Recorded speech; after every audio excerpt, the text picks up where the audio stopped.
départ de jeu.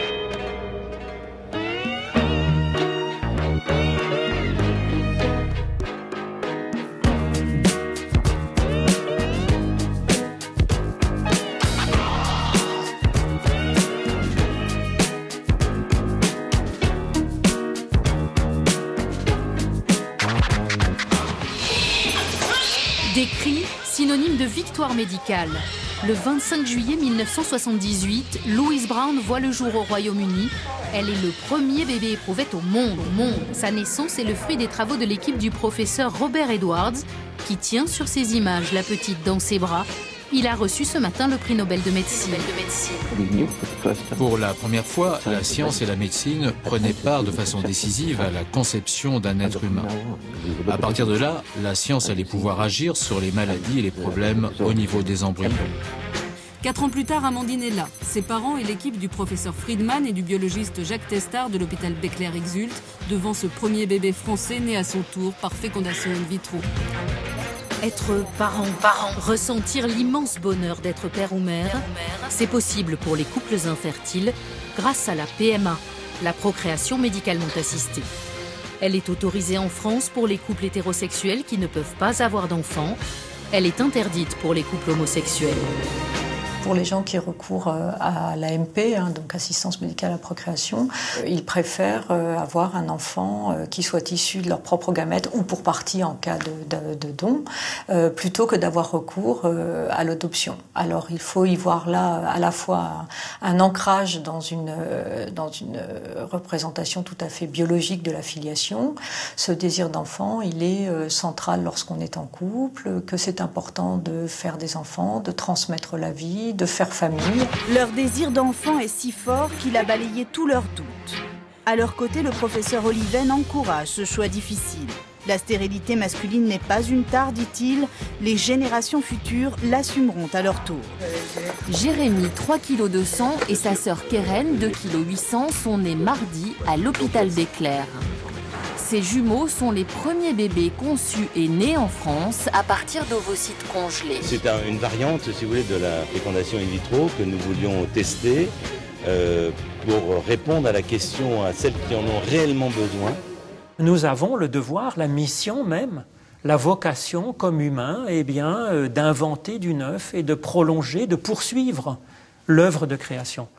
Alors à mon avis, c'est cette maîtrise de la procréation physique. À mon avis, ça va dans le sens d'une libération de la personne. Et je pense que c'est intéressant.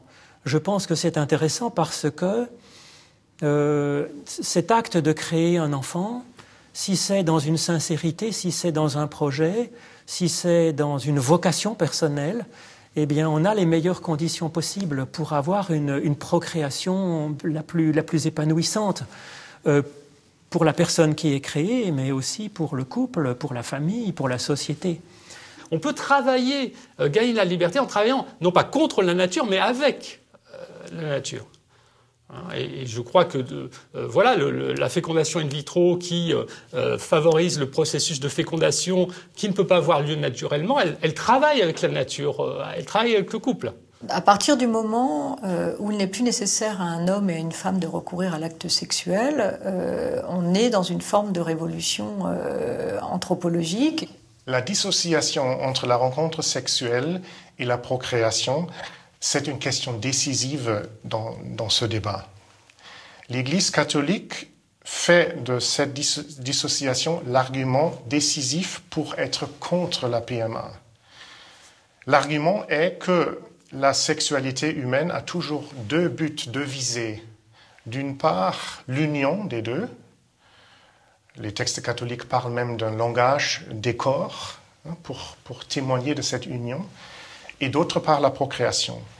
Et l'idée centrale, c'est qu'il faut laisser les 2 choses toujours ensemble. Donc, il ne faut pas séparer sexualité et procréation. Maintenant, les protestants ne veulent pas du tout refuser ce lien. Il n'y a aucun texte protestant stipulant qu'il faut casser ce lien entre sexualité et procréation. Mais ils disent que lorsqu'il y a une souffrance de stérilité, on peut utiliser la technique comme une parenthèse au sein de cette relation d'amour pour pouvoir pallier la stérilité. Médecine maintenant, avec une mesure qui suscite beaucoup de critiques dans le projet de révision des lois bioéthiques qui était présenté ce matin au Conseil des ministres. Dans le cadre d'un don de sperme ou d'ovule d'ailleurs, l'anonymat du donneur pourrait être levé si tout le monde y consent. De nombreux spécialistes de la procréation médicalement assistée redoutent une chute spectaculaire des dons. L'enfant issu de cet essai de procréation avec don de gamètes aura donc 2 mères ou 2 pères, un père biologique anonyme et un père social, et la même chose aussi pour la mère. Et là se pose quand même la grande question de l'identité de l'enfant et notamment la question d'un droit éventuel de l'enfant à connaître ses origines. Le recours à un donneur anonyme permet au fond, à un père stérile ou une mère stérile, d'avoir un enfant. Il y a une forme de fiction là qui est introduite dans le couple. Prenons un exemple biblique. Sarah s'impatiente, l'enfant de la promesse promis par Dieu n'arrive pas. Donc elle pousse dans les bras d'Abraham sa servante. C'est une procréation par servante assistée, si on peut dire.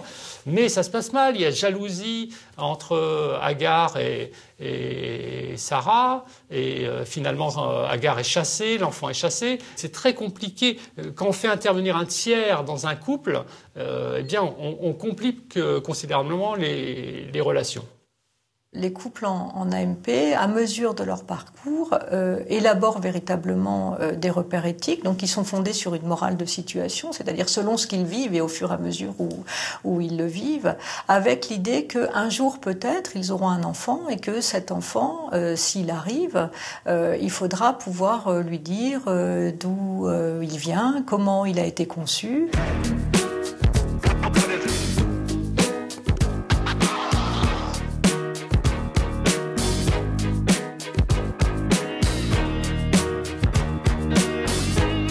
J'ai rencontré un couple, par exemple, on leur a proposé une insémination artificielle avec donneur et racontait-il, tout au début de leur parcours, tout cela était complètement impossible parce qu'ils étaient dans une représentation totalement biologique de la filiation, qu'ils ne concevaient pas de concevoir un enfant autrement qu'avec leurs propres gamètes et que, à l'aide d'un travail avec les médecins du centre d'AMP dans lequel ils étaient, un travail avec les psys, ils ont réussi à pouvoir envisager cette possibilité. Ils ancrent leur représentation de la filiation dans une parenté davantage sociale où ce qui fait le parent, c'est le fait justement d'être père, d'être mère, d'être au quotidien avec ses enfants et de les élever. La petite Garance est née il y a 1 an. Un cadeau inespéré et précieux après 10 ans de combat. J'ai toujours peur pour elle en fait. Je me dis qu'on l'a tellement attendue qu'on n'a pas le droit de se tromper. Donc je fais très attention à tout en fait. Et trop sûrement. La joie d'être parent aujourd'hui après un long parcours du combattant. L'infertilité de Delphine n'a été diagnostiquée qu'au bout de 6 ans. Et avant de tomber finalement enceinte, encore 4 ans d'examen et de traitement. On attend tout le temps. On attend un diagnostic, ensuite on attend un rendez-vous, ensuite on attend un début de processus. Et puis après on attend encore pour savoir combien il y a d'embryons. Et après on attend la réimplantation et ensuite on attend le résultat. Une fois que c'est fini, on se rend compte que ça valait vraiment la peine. Le désir d'enfant, ce que disent aussi les gens, c'est que dans ces conditions-là, il est exacerbé d'une certaine façon, c'est qu'on en veut encore plus et qu'on sait que le jour où il sera là, ça sera le fruit d'une belle victoire. Et beaucoup de gens, en plaisantant, me disent « Ah ben, on a déjà trouvé les prénoms, Victoire, Désiré, Constance ». Je pense que la PMA, c'est quand même un parcours qui est quand même long, qui est quand même compliqué, qui n'est pas très romantique en fait dans la façon de concevoir des enfants. Et donc ça peut quand même éprouver pas mal le couple. Alors ça, c'est une limite quand même. Donc un couple qui aurait des difficultés extraordinaires à avoir un enfant, qui sent que ça met en danger le couple, qui sent peut-être qu'il peut avoir cette sagesse. Et là, je crois que vraiment la foi peut aider. Eh bien, peut-être d'abandonner le rêve de pouvoir faire un enfant, je dirais, d'une manière purement biologique, mais d'accueillir un enfant ou bien d'avoir d'autres projets de fécondité. Il faut dire clairement qu'un droit à l'enfant n'existe pas. Un enfant est toujours un don, une grâce. Un enfant, c'est un tiers que je peux accueillir mais dont j'ai aucun droit. Mère à plus de 60 ans, la mode a été lancée il y a quelques années par un médecin italien, Severino Antinori. Ce très médiatique gynécologue s'est fait remarquer en permettant à 2 femmes de 63 ans en Italie et aux États-Unis de devenir mères. Elle a accouché hier à Bucarest de son premier enfant. Adriana aura 67 ans dans 3 mois. Elle est la plus vieille maman d'un nouveau-né au monde. Techniquement, on peut toujours mettre un embryon jusqu'à 90 ans. On va rejoindre la Bible avec l'histoire de Sarah, mais il faut revenir sur Terre et se rendre compte qu'il y a un âge pour tout. Va-t-on vers un assouplissement des lois de bioéthique? À l'Assemblée, la commission chargée de les réviser propose d'autoriser le transfert d'un embryon après le décès du père, à condition que ce dernier ait donné son consentement. Ce qui est considéré ici comme une ouverture possible va nous amener à discuter d'autres situations et je crains que nous soyons engagés véritablement, à partir de là, à accepter des indications où délibérément on saura qu'il n'aura pas de père. Ça peut être aussi l'insémination chez la femme seule. Ça peut être, c'est-à-dire que c'est la négation de la présence du père. Le gouvernement s'est prononcé contre le transfert post-mortem des embryons. Cette prise en compte de l'intérêt de l'enfant, elle va surgir par exemple dans des cas où le conjoint masculin par exemple est atteint d'une maladie incurable, qu'on a préservé ses gamètes, qu'il est toujours en vie et la question se pose de savoir est-ce qu'on peut restituer au couple les gamètes pour qu'il fasse un enfant à l'aide d'une fécondation in vitro, sachant que le père risque de mourir dans les prochaines années. Donc là, ce que peut mettre en avant l'équipe soignante, c'est un intérêt de l'enfant. Des embryons congelés qui posent aussi un problème existentiel à ceux qui en sont propriétaires. C'est le cas de cette famille. 3 enfants conçus in vitro, mais reste un embryon congelé sur lequel le couple doit se prononcer. Peut-être le donner pour la recherche. Je pense, le détruire. J'aurais un peu de mal également. Le donner à un autre couple, c'est un cas de conscience. C'est délicat, mais bon, peut-être pour la recherche. Qu'est-ce qu'il représente cet embryon congelé pour vous? Pour moi, c'est un enfant. Il faut quand même savoir qu'il y a actuellement en France près de 200 000 embryons congelés, dont un peu moins que la moitié ne s'inscrit plus dans un projet parental. Pouvons-nous utiliser de tels embryons pour la recherche ou non? Faut-il protéger l'embryon surnuméraire, le considérer comme une personne, comme un être humain à part entière? C'est là-dessus que porte le débat parmi les protestants. On a découvert qu'on peut aussi aider des couples qui ne sont pas stériles, mais qui portent un certain risque de transmettre des maladies graves par leurs gènes. Et pour de tels couples, on propose aussi l'assistance médicale à la procréation, c'est-à-dire on crée des embryons de ce couple pour après faire sur ces embryons un diagnostic avant de chercher un ou deux ou trois de ces embryons, de choisir un ou deux ou trois de ces embryons et de les implanter. Il y a là un grand débat parmi les éthiciens et notamment aussi parmi les protestants, si ce choix-là, de choisir une telle vie et non pas une autre, relève des capacités et notamment de la responsabilité humaine ou non. Personnellement, je pense que l'homme ne devrait jamais avoir comme tâche de choisir parmi différentes vies humaines. Elles peuvent faire congeler leurs ovules quand elles ont à peu près 30 ans et qu'ils sont de bonne qualité et les garder. Et quand elles sont enfin prêtes à être enceintes, si leurs ovules sont de moins bonne qualité, alors elles peuvent revenir vers nous et utiliser les ovules congelés. Il va y avoir un tourisme médical qui va s'installer, c'est-à-dire que les jeunes femmes vont aller en Angleterre ou ailleurs se faire congeler leurs ovocytes, puisque nous, on va leur opposer un refus. En leur disant on n'a pas le droit, c'est de la complaisance, ça ne rentre pas dans un cadre thérapeutique, ça ne rentre pas dans le cadre d'un projet parental précis, donc on ne peut rien vous faire. 7, 8, 9... Les ovocytes ainsi ponctionnés seront immédiatement donnés à d'autres couples pour des fécondations in vitro. Stéphanie, elle, en aura terminé. Il faut qu'elle se dise, je donne un ovocyte, je donne une cellule, mais je ne donne pas un enfant. Quand on sent que les patientes ont l'impression de donner un enfant, là, ça nous pose quand même quelques questions et c'est là où on contre-indique le don. Donc c'est très important qu'elle se positionne bien. La science ne glorifie pas Dieu quand elle s'embarque dans des utopies illusoires. Je pense très précisément à la congélation d'ovocytes. Vous savez qu'il y a des entreprises américaines qui encouragent leurs employés à congeler leurs ovocytes pour procréer plus tard. Alors, bien sûr, c'est dans un désir d'exploiter le capital humain des femmes le plus longtemps possible, mais c'est techniquement possible.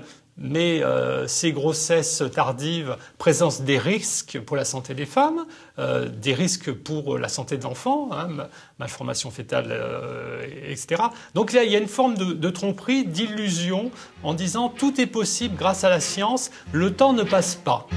La procréation médicalement assistée aujourd'hui, ce sont près de 25 000 naissances annuelles grâce à l'insémination artificielle ou la fécondation in vitro. Dans tous les cas, elle se pratique pour des couples hétérosexuels et pour des raisons médicales, en particulier la stérilité. Or, ce qui est aujourd'hui envisagé, c'est d'autoriser cette PMA avec des dons de sperme à des couples de femmes qui simplement désirent un enfant. Ce sont des députés socialistes qui le proposent dans le cadre du mariage pour tous et François Hollande qui ne tranche pas vraiment. C'est la base de la famille, on a besoin d'un père, les enfants ont besoin d'un père et d'une mère. On a des amis homosexuels, on les adore, et on pense qu'il faut un papa et une maman pour faire un bébé. L'aînée, 3 ans et demi, est la fille de Muriel. Oui, s'il te plaît. La petite, à peine 8 semaines, celle de Sophie. Ces deux mères estiment avoir beaucoup de chance, même si les procréations en Belgique leur ont coûté 10 000 €. La PMA, la procréation médicalement assistée, sera finalement exclue de la loi, du projet de loi sur le mariage et l'adoption homosexuelle. Il n'y aura pas d'amendement. En cause, la procréation médicale assistée pour les couples de femmes, sujet sensible qui s'invite dans les débats sur le mariage homosexuel. La ministre a rappelé dans l'hémicycle que la PMA devait faire partie de la loi sur la famille, plus tard, fin mars. On ne peut pas assumer que le mariage entraîne la PMA, il faut l'assumer. C'est un des droits ouverts aux couples mariés. Je pense que le cadre français actuel est un bon repère.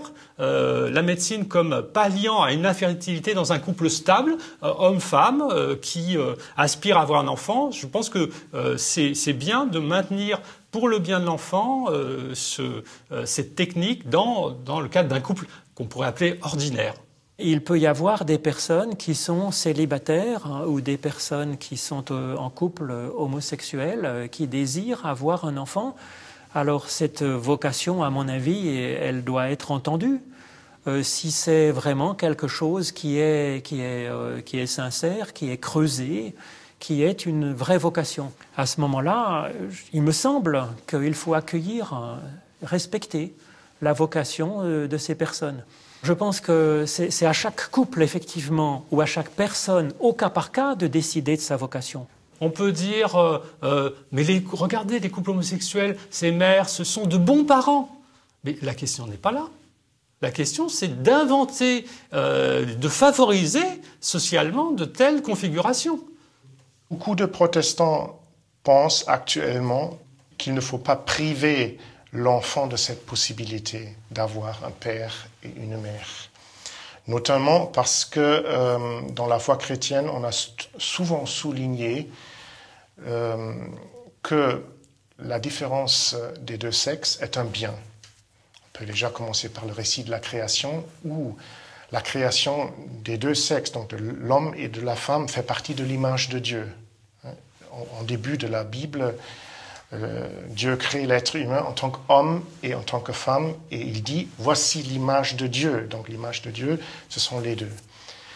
Il y a bien évidemment d'autres protestants qui pensent que cette question a moins d'importance et que l'altérité s'installe bien évidemment aussi entre deux hommes et entre deux femmes, et qu'il ne faut pas surestimer l'altérité sexuée. Et des tels protestants sont beaucoup plus ouverts par rapport à cette question de l'accès à l'AMP pour les couples du même sexe. Dans quelques heures, les députés s'attaqueront à la révision du projet de loi sur la bioéthique. La France reste très prudente dans tous ces domaines. En Espagne, c'est l'inverse. La législation est devenue ultralibérale. Barcelone. Elle attire les étrangers, mais pas uniquement pour le tourisme. Ces dernières années, la capitale de la Catalogne est devenue le leader européen de la procréation médicale assistée. La question de la PMA, la procréation médicalement assistée, continue à occuper l'actualité. Le sujet, bien sûr, agite la classe politique depuis plusieurs jours déjà. Et aujourd'hui, ce sont les gynécologues qui sont interpellés sur leur pratique. Certains conseilleraient à leurs patientes des cliniques à l'étranger, notamment en Espagne. Le ministère de la Santé vient de les rappeler à l'ordre dans un courrier. Pascal Justice, Aurélia Chopin. Parce qu'elle est célibataire et qu'elle a 44 ans, Carole Plaisant ne pouvait pas prétendre à la procréation médicalement assistée nécessaire à son envie de grossesse. Car en France, il faut avoir au maximum 43 ans et être en couple. Alors elle a pris un rendez-vous en Italie avec un médecin vu à la télé. Si on dit c'est interdit, par exemple, aux célibataires ou aux homosexuels d'avoir une adoption ou d'avoir l'accès à la PMA, ben ça veut dire les gens riches auront le droit, ils pourront aller où ils veulent, mais vous, les gens pauvres, déjà, vous êtes pauvre, en plus vous êtes homosexuel ou célibataire, ben non, vous n'y avez pas droit. Je ne suis pas sûr que ça soit la sagesse, en fait, de légiférer ainsi. Eh bien, il vaut mieux un accompagnement par des psychologues, peut-être par des philosophes, et que les couples ou la personne qui disent « j'ai un désir d'avoir un enfant », eh bien, ils puissent s'être posé des questions, qu'ils puissent avoir creusé ce désir, cette vocation à avoir un enfant. La GPA, ou gestation pour autrui, désigne la pratique des mères porteuses. Elle est interdite en France selon la loi de bioéthique de 1994. Non ! Autre mot d'ordre aujourd'hui, non à la GPA, la gestation pour autrui. Tous y sont opposés. Non ! C'est lambda, qui a rien contre les personnes homosexuelles, hein, vraiment aucunement. C'est des gens, j'en côtoie, mais c'est par rapport aux droits des enfants et on est là pour protéger des enfants qui ne sont pas encore là. Des revendications claires, non à l'ouverture de la procréation médicalement assistée pour les couples de femmes et pas de recours aux mères porteuses. Je suis catégorique, les enfants ne sont pas à vendre, les femmes ne sont pas à vendre. Il n'y aura pas dans la loi famille, PMA ou de GPA et le gouvernement s'opposera aux amendements sur ce sujet-là. Ça ne sert à rien de dire qu'on est contre la GPA ou contre la PMA si on n'abroge pas la loi Taubira, puisque la loi Taubira, justement, conduira à cela. Il me semble que la GPA est quand même extraordinairement dangereuse. Elle est dangereuse parce que, d'abord, il y a le risque, et ça, on l'imagine, et ce n'est pas une pure vue de l'esprit, parce que ça a existé dans l'histoire, des usines à bébés, c'est-à-dire où des mères quasiment esclaves, eh bien, fabriquent des enfants comme en batterie, si vous voulez. Et ça, c'est absolument épouvantable. C'est un esclavage innommable. Et puis aussi, on peut se poser la question de ces mères qui, même si elles sont volontaires, si vous voulez, doivent abandonner cet enfant. Et j'ai en tête un cas récent où je connais un couple qui donc est allé chercher leur enfant en Amérique. Et la mère a dit, voilà, l'accouchement aura lieu à telle date, eh bien, venez 8 jours avant, et je veux que vous soyez là à l'accouchement, je ne veux pas voir l'enfant, il faut que vous le preniez tout de suite. Donc on sent derrière ça quelque chose de pathétique, si vous voulez. Et la question de la GPA pose la question de la mondialisation, du marché mondialisé, où un État interdit cela, mais c'est possible, il y a un marché qui est possible aux États-Unis, en Inde, en Ukraine, etc. Je pense qu'on peut quand même réguler le marché. L'idée d'une convention internationale où les États qui le permettent s'engageraient à ne pas donner accès aux ressortissants des États qui interdisent les mères porteuses serait un moyen de réguler ce marché. Le rôle socialement de la loi, c'est de poser des limites au désir de celui qui est en position de force et qui pourrait abuser de celui qui est en position de faiblesse, le pauvre, l'enfant.